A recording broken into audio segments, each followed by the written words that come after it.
ये सही है कि सत्र छोटा है, लेकिन समय के हिसाब से ये बहुत बड़ा है। बदलना है तो अब हालात बदलो, बदलना है तो अब हालात बदलो, ऐसे नाम बदलने से क्या होता है। आज गरीबों में, मजलूमों में, मुसलमानों में, कश्मीर की आवाम में, दलितों में, आदिवासियों में इस ऐवान की मोहब्बत और एतमाद खत्म हो रहा है, कम हो रहा है। इसीलिए जनता सड़कों पर आकर एहतजाज कर रही है, क्योंकि उनको लग रहा है कि ये इमारत बन चुकी है, हमारा दिल नहीं है।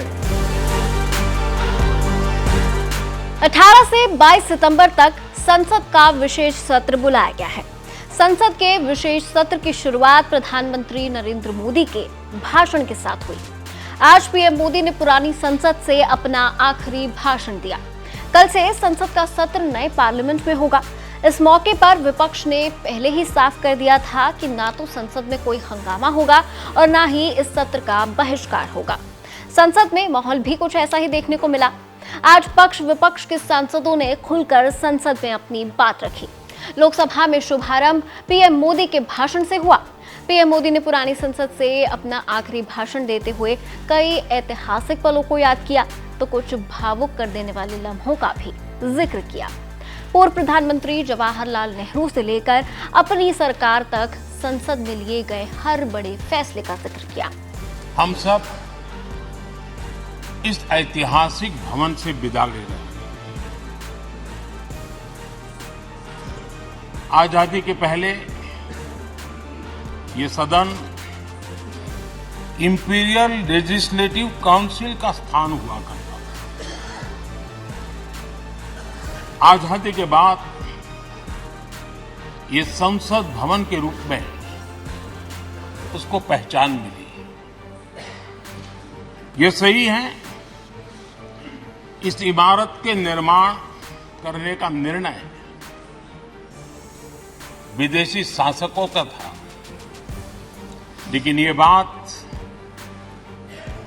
हम न कभी भूल सकते हैं और हम गर्व से कह सकते हैं इस भवन के निर्माण में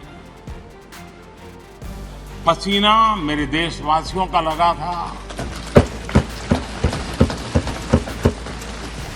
परिश्रम मेरे देशवासियों का लगा था और पैसे भी मेरे देश के लोगों के।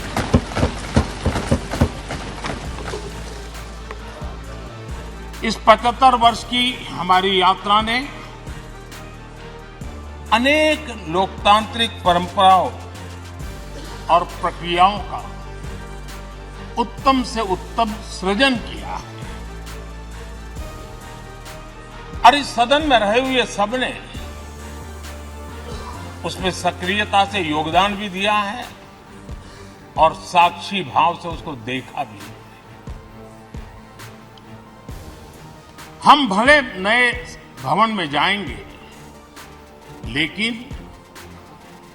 पुराना भवन भी, ये भवन भी आने वाली पीढ़ियों को हमेशा हमेशा प्रेरणा देता रहेगा। आदरणीय अध्यक्ष जी, चंद्रयान 3 की सफलता न सिर्फ पूरा भारत, पूरा देश अभिभूत है और इसमें भारत के सामर्थ्य का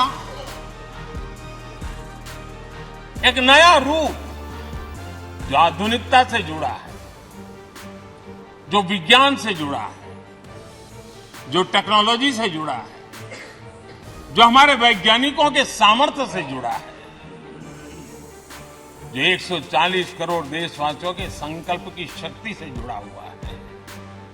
G20 की सफलता 140 करोड़ देशवासियों की है। ये भारत की सफलता है, किसी व्यक्ति की सफलता नहीं है, किसी दल की सफलता नहीं है। भारत के फेडरल स्ट्रक्चर ने, भारत की विविधता ने 60 स्थानों पर 200 से अधिक समिट और उसकी मेजबानी हिंदुस्तान के अलग अलग रंग रूप में देश की अलग अलग सरकारों ने बड़े आन बान शान से की और ये प्रभाव पूरे विश्व भर के मन पर पड़ा हुआ है। ये हम सबके सेलिब्रेट करने वाला विषय है। आदरणीय अध्यक्ष जी, ये सदन से विदाई लेना एक बहुत ही भावुक पल है। परिवार भी अगर पुराना घर छोड़कर के नए घर जाता है तो बहुत सारी यादें कुछ पल के लिए उसको झकझोर देती है।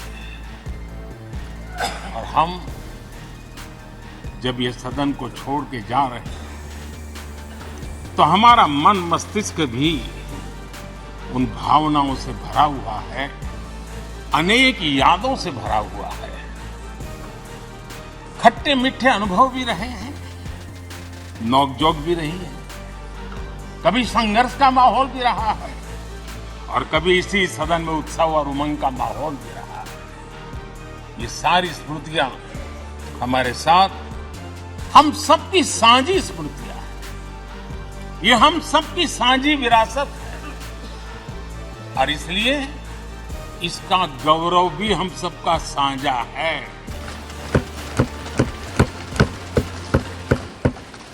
संसद में पार्लियामेंट के 75 सालों पर डिस्कशन हुआ, लेकिन विपक्ष ने इस पर तीखी प्रतिक्रिया दी। नेता प्रतिपक्ष मल्लिकार्जुन खड़गे ने बीजेपी पर तंज कसते हुए एक कविता सुनाई।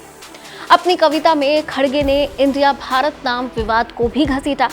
जरा सुनिए कांग्रेस नेता की ये कविता। बदलना है तो अब हालात बदलो, बदलना है तो अब हालात बदलो, ऐसे नाम बदलने से क्या होता है। देना है तो युवाओं को रोजगार दो, सबको बेरोजगार करके क्या होता है। दिल को थोड़ा बड़ा करके देखो, लोगों को मारने से क्या होता है। दिल को थोड़ा बड़ा करके देखो, लोगों के मारने से क्या होता है। कुछ कर नहीं सकते तो कुर्सी छोड़ दो। बात बात में डराने से क्या होता है। बात बात में डराने से क्या होता है। अपनी हुक्मरानी पर तुम्हें गुरूर है, लोगों को डराने से धमकाने से क्या होता है। बदलना है तो अब हालात बदलो, ऐसे नाम बदलने से क्या होता है और यहाँ से वहाँ जाने से और क्या होने वाला है। हैरानी की बात ये रही कि आज विपक्ष को 75 सालों में हुई सिर्फ वो बातें याद आईं जो इतिहास में काले अक्षरों में लिखी गई हैं। ऐसा ही कुछ दर्दनाक पलों का जिक्र AIMIM के सांसद असदुद्दीन ओवैसी ने भी किया। जरा सुनिए। मैं आपके सामने 15 मिसालें पेश करूंगा जहां पर इस ऐवान ने अपनी नाकामी का सबूत पेश किया। एक उस वक्त जब दिल्ली की सड़कों पर सिखों की नस्लकशी की जा रही थी। एक उस वक्त जब 6 दिसंबर को बाबरी मस्जिद की शहादत हुई। आ रहा हूं भागलपुर जिसमें रेशम के कारोबार को ख़त्म किया गया, मुसलमानों को दफना दिया और वहां पर फूल गोभी उगना शुरू हो गई। एक उस वक्त नाकामी साबित हुई जब मुजफ्फरनगर और गुजरात में नस्लकशी की गई। एक उस वक्त सर जब हम देखते हैं कि मुंबई की सड़कों पर इंसानियत का नंगा नाच हुआ। एक उस वक्त जब इस ऐवान में टाडा पोटा का काला कानून बनाया गया, UAPA का कानून बनाया गया, आफ्स्पा का कानून बनाया गया जिसको 1 साल के लिए बनाया गया था। 58 में हम 2023 में आ गए। एक उस वक्त नाकामी साबित हुई जनाब जब हम देख रहे हैं कि आज ये जो दिल है, भारत का दिल है, ये हिंदुस्तान का, इंडिया का दिल है, आज गरीबों में, मजलूमों में, मुसलमानों में, कश्मीर की आवाम में, दलितों में, आदिवासियों में इस ऐवान की मोहब्बत और एतमाद खत्म हो रहा है, कम हो रहा है। इसीलिए जनता सड़कों पर आकर एहतजाज कर रही है क्योंकि उनको लग रहा है कि ये इमारत बन चुकी है, हमारा दिल नहीं है। चाहे CAA का प्रोटेस्ट हो, चाहे किसानों का प्रोटेस्ट हो, चाहे शेड्यूल कास्ट के रिजर्वेशन का मसला हो। इसीलिए मैं आपके जरिए हम तमाम को मुतनब्बे करना चाह रहा हूं कि अगर हम रोडों पर इंसाफ करना जनता को अलाउ करेंगे, इस ऐवान को दिल नहीं रखेंगे, तो याद रखिए ये हमारी पार्लियामानी जमहूरियत के लिए बड़ा नुकसानदेह साबित। पीएम मोदी के भाषण के बाद कांग्रेस सांसद अधीर रंजन चौधरी ने भी जमकर पलटवार किया। पीएम मोदी के चंद्रयान 3 के सफल होने की बात पर अधीर रंजन चौधरी ने कहा कि नेहरू जी की दूरदर्शिता और विक्रम साराभाई की अगुवाई में इसरो बना था। जरा सुनिए कैसे अधीर रंजन चौधरी ने ये बताया कि पीएम मोदी ने सिर्फ अपनी सरकार का बखान किया, लेकिन वो पूर्व सरकारों के किए गए कामों को भूल गए हैं। जवाहरलाल नेहरू नहीं, उस कॉन्स्टिट्यूएंट असेंबली में जितने लोग थे सारे ने ये शपथ ली थी कि हम देश को आगे बढ़ाएंगे, और देश आगे बढ़ते बढ़ते यहाँ तक पहुंचे। सर, चंद्रयान की बात हो रहे थे, आपको जानकारी देना चाहते हैं, 1946 में हमारे देश की आजादी के पहले ये नेहरू जी के नेतृत्व में एटॉमिक रिसर्च कमेटी बनाया गया था। 1948 से हमारे देश में ये नेहरू जी के नेतृत्व में हम सिर्फ आज की मॉडर्न टेक्नोलॉजी और आज की साइंस विज्ञान की तरफ हम आगे निकलते हुए हमें ये देश के लिए क्या किया सर? ये देश के लिए बनाया इसरो। विक्रम भाई साराभाई की अगुवाई में, नेहरू जी की दर्शन से ये इसरो बने, आज नहीं 1964 में। और हमारे देश में 1975 में आर्यभट्ट हम लोग सैटेलाइट आसमान में भेजा था। लेकिन आज इसरो को हम क्या कहेंगे? Indian institute of space research कहेंगे, और क्या कहेंगे पता नहीं। कहां से लाए गए भारत और इंडिया, तरह तरह की बातें। इतना ही नहीं, प्रियंका चतुर्वेदी ने महाराष्ट्र में सरकार बनने और टूटने का दोष बीजेपी के सर मढ़ा। जरा सुनिए प्रियंका चतुर्वेदी ने क्या कहा। सर, पार्लियामेंट्री डेमोक्रेसी के 75 साल की जर्नी के बारे में चर्चा करने का मुझे सौभाग्य मिला है। ये मैं मानती हूँ जो हमारे संविधान को बनाने में जिन्होंने योगदान दिया है, उन्होंने मुझे इतना सपना देखने का मौका दिया कि कभी पार्लियामेंट्री डेमोक्रेसी का हिस्सा बनने का सपना सोच सकूं और वो सपने को पूरा भी कर सकूं। मेरी पार्टी ने मुझे ये मौका दिया है। सर, 3 साल की मेरी जर्नी रही है। उस 3 साल में सेंट्रल हॉल हो या इम्पोर्टेंट डिस्कशंस में चर्चा हो या महात्मा गांधी जी की जो प्रतिमा है उस पे समय बिताने का मुझे मौका मिला हो। पूरे एक सेशन में काफ़ी घंटे बिताए थे, क्योंकि राज्यसभा है, काउंसिल ऑफ स्टेट्स है, और मैं तो एक तिनका हूँ इस समुंदर में। पर क्योंकि ये काउंसिल ऑफ स्टेट्स है, इस 3 साल में हमने ये भी देखा किस तरीके से महाराष्ट्र में सरकार को गिराया गया, पार्टियों को तोड़ा गया, और अब 2 साल होने आ गए हैं। बहुत सारी जो लोकल गवर्नमेंट्स की हम बात करते हैं, लोकल गवर्नमेंट्स के चुनाव भी नहीं हो रहे हैं। बाई इलेक्शंस आ जाते हैं, बाई इलेक्शंस की भी नोटिफिकेशन महाराष्ट्र को लेकर नहीं आता है। तो ये एक सेंस ऑफ कंसर्न है। नए पार्लियामेंट में जा रहे हैं। हर डेकेड में 75 साल की जब हम बात करते हैं, हर डेकेड में हमने एक ऐतिहासिक बिल पास किए हैं, ऐतिहासिक कानून बनाए हैं।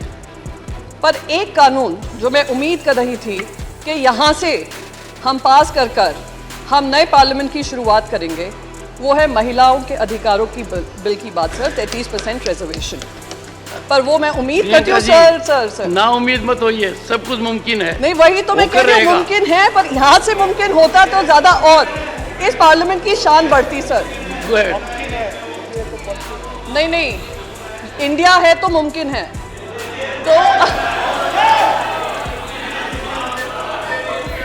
तो सर मैं बस यही कहना चाहूंगी। और इसी से I got a letter from a boy of 13 years and he wrote to me that sir, India, I dot and dot, how can it be India?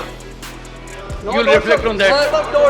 Sir India बोल लो, भारत बोल लो, हिंदुस्तान बोल लो, उसका जो डेमोक्रेसी का एसेंस है उसको मत तोड़ो। बस यही कहना चाह रही हूँ। बस सर वो ये पार्लियामेंट सेशंस में मैं उम्मीद है, क्योंकि एक स्पेशल सेशन है, महिलाओं के अधिकारों का समय पे चर्चा होगी और वो बिल को पास किया जाएगा, क्योंकि ये भारतीय जनता पार्टी के भी मैनिफेस्टो में रहा है। और हम सब विपक्ष में हम बार बार यही कहते रहते हैं कि अगर इस बिल पे चर्चा होगी, समर्थन चाहिए, हम सब मिलकर इसका समर्थन करेंगे और